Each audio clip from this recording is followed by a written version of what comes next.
말씀 보시겠습니다. 말씀은 요한복음 1장 9절부터 14절까지 말씀입니다.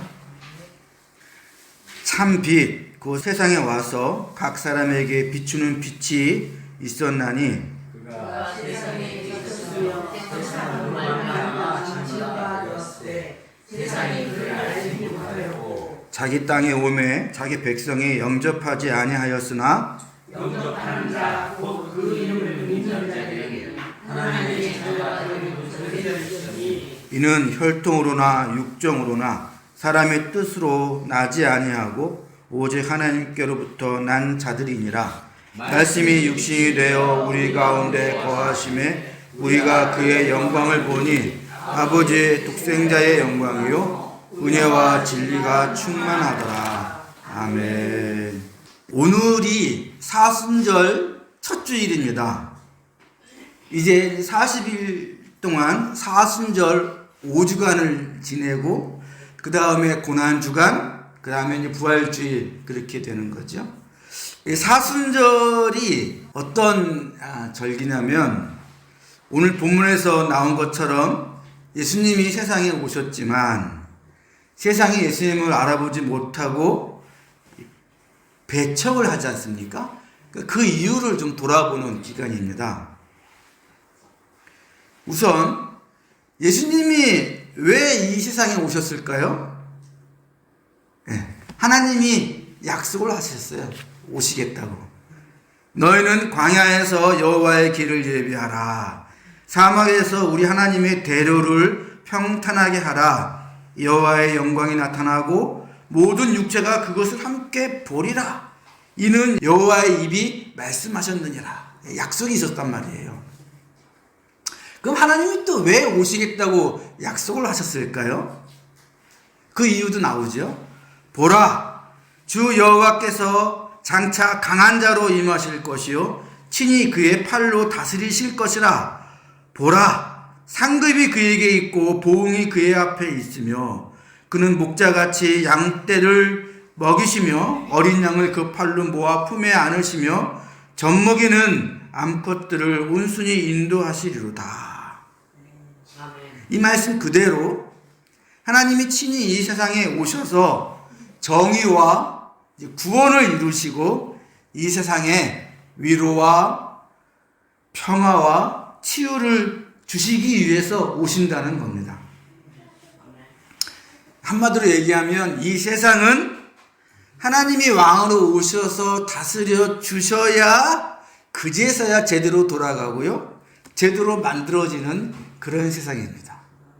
하나님이 만드셨으니까. 예를 하나 들어보겠습니다. 솔로몬이 재판하는 거 아시죠? 한 집안에 두 여인이 있었는데 사흘 간격으로 갓난아기를 낳습니다. 그런데 어느 날 한 여자가 밤에 자다가 갓난아기를 자기 몸으로 눌러서 아기가 죽었어요. 자다가 깨서 그걸 안 여자가 그 아기를, 죽은 아기를 다른 여인의 아기와 바꿔치기 합니다. 그러니 그 다음날 난리가 났겠죠? 근데 그 집에는 두 여자밖에 없어. 그러니 이거 어떻게 판별할 수가 없는 겁니다. 그래서 당시 세계에서 가장 지혜로운 왕 솔로몬 왕한테 오지 않습니까? 솔로몬 왕이 어떻게 판결을 내립니까? 날카로운 칼을 가지고 와서 그 아이를 갈라서 반씩 나누어 주라 이러지 않습니까?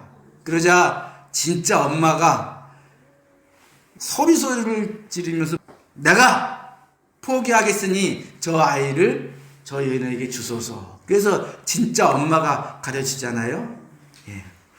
이 재판이 뭘 얘기하는 거냐면 단순히 솔로몬이 지혜로웠다 그걸 얘기해 주는 게 아니라 이 세상에 이런 일이 하도 많으니까 오직 참다운 지혜로운 만왕의 왕 되신 하나님께서 오셔야만 이런 일들이 다 올바르게 판결이 되고 결론이 지어진다 이 말인 겁니다.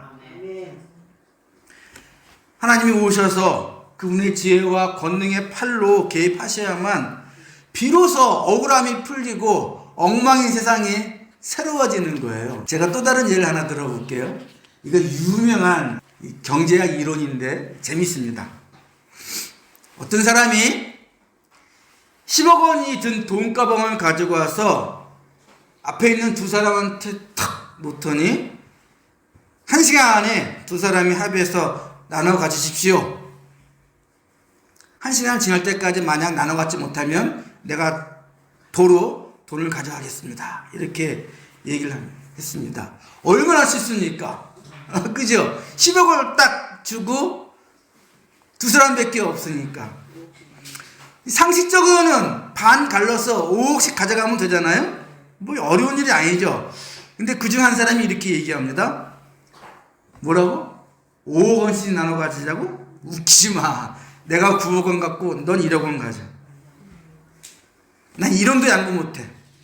이러고 버티는 겁니다. 근데 이렇게 말도 안 되는 소리를 하는 사람이 부자예요. 그리고 다른 한 사람은 돈 한 푼이라도 아쉬운 가난한 사람입니다. 그러면 이 가난한 사람이 버티기 어려워진다는 게 이 이론의 요지입니다. 1시간 안에 결정해야 되는데 그 시간 안에 합의를 못하면 둘 다 한 푼도 못 가져갑니다. 그래서 그 1시간 동안 가난한 사람이 부자를 붙잡고 하소연하겠죠. 아니 왜 이렇게 말도 안 되는 소리를 해. 상식적으로 10억이면 5억씩 나눠 가지면 좋잖아. 이게 공짜가 생긴 거잖아. 특히 넌 부자잖아. 부자. 나는 가난한 거 다 알잖니. 사정을 하죠. 1시간 내내. 근데 부자가 꿈쩍도 안 합니다.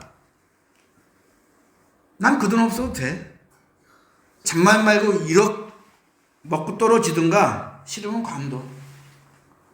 시간이 흘러갑니다. 그러면 가난한 사람이 견딜 수 있겠습니까? 못 견딥니다. 이게 유명한 이론이에요. 그래서 가난한 사람이 양보하고 1억이라도 받아갑니다.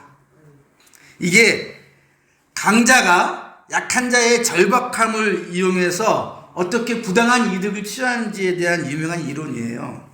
이럴 때 세상에 그 억울한 사람을 도와줍니까? 그러면 제가 한번 물어볼게요. 이렇게 억압당하는 사람은 계속 당하고만 살 것 같습니까? 아니에요. 더 이상 빼앗길 거 없으면 2판 4판 막 나갑니다. 5억 원 얻을 수 있었는데 지금 이 사람이 1억 원밖에 못 얻었잖아요. 당장은 급하니까. 그죠? 근데 이 사람이 그걸 끝날 것 같습니까? 아니에요. 밤에 골목에서 기다리고 있습니다. 이게 절박한 사람들의 마음이에요. 그런 이야기가 사사기에 그대로 나와요. 이스라엘 자손이 여호와의 목전에 악을 행함으로 여호와께서 모압 왕 에글론을 강성하게 하사 이스라엘 자손을 대적하게 하시매 지배하게 합니다. 18년 동안 지배를 당하는데 이 에글론 왕이 강도짓을 하는 거야. 먹고 살 수 없을 정도로 곡물을 요구하니까 아주 그냥 이스라엘민족이 죽으려고 그럽니다. 그때 에훗이라는 사람이 나타나요. 에훗. 이 사람이 성경에서는 왼손잡이라고 그러는데 그 당시에 왼손잡이는 좀 심하게 얘기해서 반푼이다 이 뜻입니다. 근데 이 사람이 마음을 먹었어요. 그래서 곡물을 지고 갑니다. 그 왕한테. 근데 곡물을 바칠 때 왼손잡이니까 아무도 의심을 하지 않아요. 그러니까 이 에훗이 어떻게 합니까? 왕 앞에 가자마자 옷 속에 숨겼던 칼을 꺼내서 죽이죠. 사람을 이렇게 궁지에 몰리게 하면 가만히 있지 않습니다. 그래서 억압하는 사람이나 억압당하는 사람이나 인간 사회에서는 둘 다 망해요. 이런 세상에서 하나님이 왕으로 오셔야만 이 모든 문제가 해결된다는 겁니다. 그래야 평화와 위로가 있다는 거예요. 여호와여, 주는 고아와 억압받는 자를 위하여 세상에 속한 자가 다시는 위협하지 못하게 심판하사 억눌린 사람들을 위해 정의로 심판하시며 줄인 자들에게 먹을 것을 주시고 갇힌 자들에게 자유를 주시는도다. 이걸 위해서 오신다는 거예요, 하나님이. 근데 오늘 본문에서 보듯이 하나님이 그렇게 오셨습니다. 예수님의 모습으로. 받아들입니까? 안 받아들입니까? 안 받아들인다고 나옵니다. 가진 자들은 하나님이 자기들한테 와서 가진 거 다 내놓으라 그럴까봐 하나님을 거부하고요. 가난하고 억울한 자들은 하나님께 내 억울한 거 복수해달라고 얘기합니다. 그때 예수님이 어떻게 말씀하십니까? 이렇게 말씀하세요. 이 세상에 대한 심판이 이르렀으니 이 세상의 임금이 쫓겨나리라. 그런데 어떻게? 내가 땅에서 들리어 죽음으로써 모든 사람을 내게로 이끌겠노라. 아니, 이 억울하고 가난한 사람들은 좀 나쁜 놈들 다 잡아다가 천벌을 내리는 방법으로 어떻게 좀 깨끗하게 청소해 주십시오 이러는데 예수님이 뭐라 그러신다고요? 내가 죽어서 새로운 세상을 만들겠다. 그래서 이쪽도 저쪽도 하나님이 하시는 일을 거부합니다. 하나님이 오셔서 새로운 세상 만들겠다 그러시는데 그 방법이나 그 모양이 자기가 원하는 게 아니야. 그래서 거부하는 겁니다. 성경에 보면 예수님이 오셔서 세 가지 일을 하셨다고 나와요. 예수님이 처음부터 성령이 이렇게 임하신 다음에 그 다음에 사역을 시작하시잖아요. 근데 요한복음 15장에 가면 성령이 하실 일이 이렇게 나오죠. 성령이 와서 죄에 대하여 의에 대하여 심판에 대하여 세상을 책망하시리라. 예수님이 이 일을 하시는 겁니다. 성령님과 함께. 요한복음 2장에 보면 예수님이 성전에 가시죠. 근데 성전에 모여있는 인간들이 하나님 믿는다 그러면서 돈을 섬기는 걸 봅니다. 그래서 성전에서 파는 짐승들을 다 내쫓으시고 돈 바꾸는 사람들의 돈상을 엎으시죠. 그래서 뭐라고 말씀하십니까? 내 아버지의 집을 장사하는 집으로 만들지 말라. 네. 여러분 그 당시에 성전에서 가장 중요하게 보관하던 게 뭔지 아십니까? 빚문서였습니다. 빚을 주고서 받은 문서가 있을 거 아니에요. 보증서도 있을 테고 그것을 성전에서 가장 중요하게 보관했어요. 아니 하나님을 믿는 건지 돈을 섬기는 건지. 또 제자들이 예수님이 이 세상을 다스리실 권세가 있다는 것을 믿지 못하니까 이렇게 책망하십니다. 예수께서 바람을 꾸짖으시며 바다더러 이르시되 잠잠하라 고요하라 하시니 바람이 그치고 아주 잔잔하여지더라. 이에 예수님이 제자들에게 이르시되 어찌하여 이렇게 무서워하느냐? 너희가 어찌 믿음이 없느냐? 예수님이 이렇게 죄를, 믿음을 책망하시니까 예수님은 사람들이 좋아하지 않습니다. 그게 오늘 본문 10절, 11절 말씀인데 우리 한번 같이 한번 읽어볼까요? 10절, 11절 시작. 그가 세상에 계셨으며 세상은 그로 말미암아 지은 바 되었으되 세상이 그를 알지 못하였고 자기 땅에 오매 자기 백성이 영접하지 아니하였으나. 싫다는 겁니다. 하나님 오셔서 하시는 일이. 그러면 하나님이 일을 안 하십니까? 그럴 리가 있습니까? 여러분 성경 중에 하나님이라는 말이 한마디도 안 나오는 성경이 있습니다. 하나님이라는 말이 안 나오니까 기도라는 말도 안 나오는 성경이 있어요. 그 성경을 보면은 무슨 한편의 재미있는 영화를 보는 것 같습니다. 온갖 일들이, 다양한 일들이 일어나는 와중에 한마디도 하나님이란 말도 없고 기도라는 말도 없습니다. 이게 무슨 말입니까? 하나님 없이 인간들이 자기 마음대로 지금 뭔가 일을 꾸미고 있다는 걸 보여주고 있는 거예요. 그 성경이. 무슨 성경인지 아십니까? 구약에 있는 에스더입니다. 에스더. 당시 유대인들은 나라가 망했어요. 이미. 포로로 잡혀간 다음에 120년 정도 흘렀습니다. 그래서 유대인들이 그 당시 세계 최고의 제국이었던 페르시아, 지금의 이란입니다. 이란. 거기서 흩어져 살았습니다. 근데 그때 유대인이었던 에스더가 페르시아 왕의 왕비가 됩니다. 포로로 잡혀온, 거의 노예 비슷하게 잡혀온 한 민족이 어떻게 왕비가 되냐? 그게 사연이 있는데, 왕비를 간택할 때에 그 왕궁의 그 성문 앞에서 일하는 하급 관리가 있었어요. 그 사람 이름이 모르드게입니다. 유대인인데, 근데 이 사람이 왕비를 간택한다는 소식을 듣고 자기가 키우던 사촌인데 고아야 에스더가. 그래서 어릴 때부터 모르드게가 그 에스더를 키웠어요. 근데 왕비를 간택한다는 얘기를 듣고 하급 관리도 관리라고 왕궁에다가 자기 사촌 동생을 밀어넣은 겁니다. 그러면서 부탁을 해요. 들어가서 절대로 누가 묻더라도 유대인이라 그러지 마라.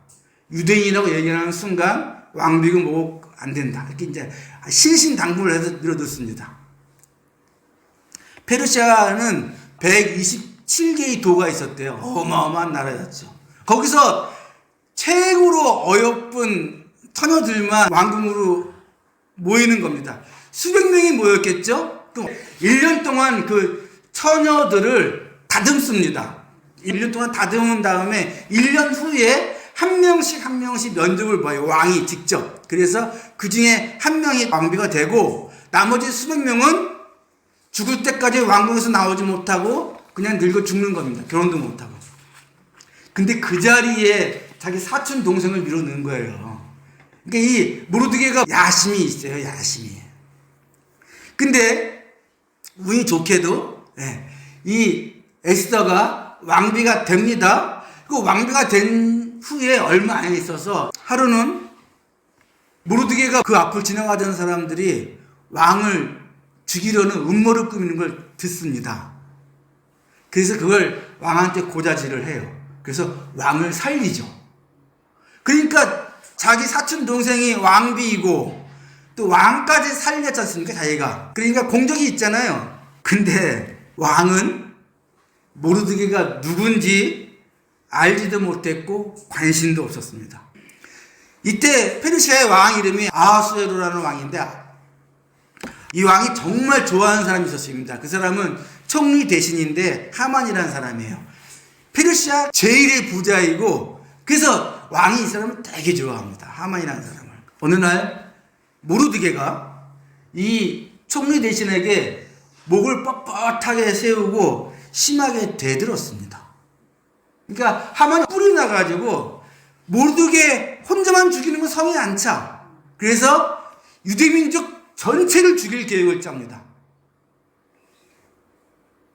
몇 월 며칠에 모든 유대인들을 다 죽이고 그들의 재산을 마음껏 갈취를 해라. 이런 공문을 써가지고 전국에 퍼뜨려요. 이게 왕이 인장을 찍었습니다. 그러니까 이건 바꿀 수 없는 그런 공문이에요. 자, 근데 이걸 모르드게가 듣고 그제서야 자기가 하만한테 까본 게 얼마나 큰일인지를 깨닫습니다. 지가 뭐라고 감히 왕이 제일 좋아하는 총리 대신한테 목을 뻣뻣이 세우고 대들다가 지 혼자 죽는 것이 아니라 온 민족이 다 멸절되게 생겼어요. 그러니까 그때부터 모르드게가 그냥 울고 불고 난리 법석을 떱니다. 근데 그 와중에도 하나님은 없고 기도라는 말도 없어요. 에스더서 읽어보시면 하나님이 계시지 않는 것 같이 사는 사람들의 모습이 거기에 잘 나옵니다.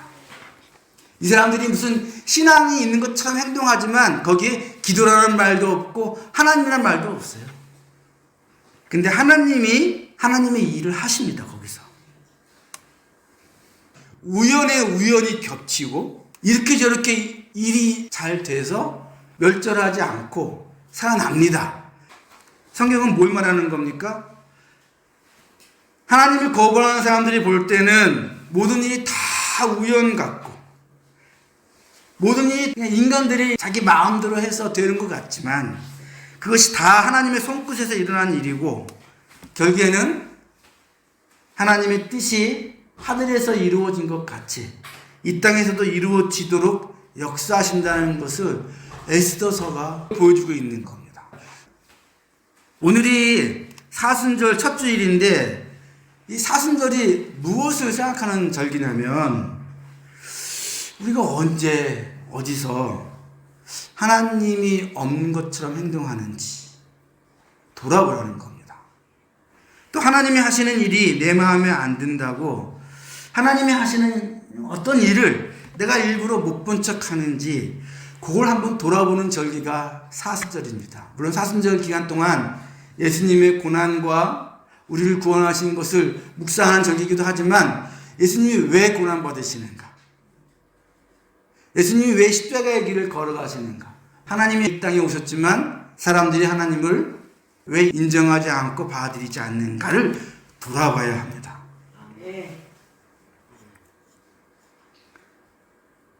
여러분, 세상 사람들이 다 하나님을 인정하지 않고 하나님이 하시는 일을 다 못 본 척해도 우리는 그러면 안 됩니다. 왜요? 우리는 혈통으로나 육정으로나 사람의 뜻으로 난 사람들이 아니라 하나님으로부터 난 자들이기 때문에 그렇습니다.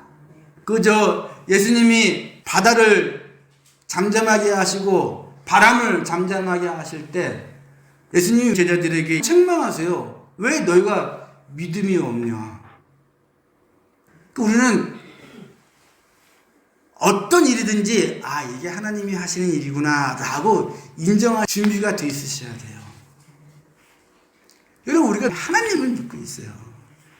하나님은 모든 걸 다 관장하시고 보시고 다스리시며 하나님의 뜻대로 섭리대로 인도하시고 역사해 나가십니다. 그게 우연처럼 보이지만 우연이 어디 있습니까? 다 하나님의 손끝에서 이루어지는 일이지. 이 세상 사람들은 그걸 다 거부하더라도 우리는 거부하면 안 됩니다. 우리는 그것을 못 본 척하면 안 됩니다. 우리가 나가서 하나님이 하신 일이다 라고 담대하게 얘기하십시오. 어떤 일이든지 간에 그게 바로 하나님이 하신 일이야. 그 한마디가 그 사람들의 마음과 영을 흔들어서 하나님을 보게 하는 그런 역사가 일어날 줄 믿습니다. 모든 일에 하나님의 뜻이 있어요. 그 모든 일에 하나님의 손길이 있던 걸 믿으시고 오직 하나님만을 의지하셔서 승리하시기를 주의 이름으로 간절히 축원합니다. 아멘.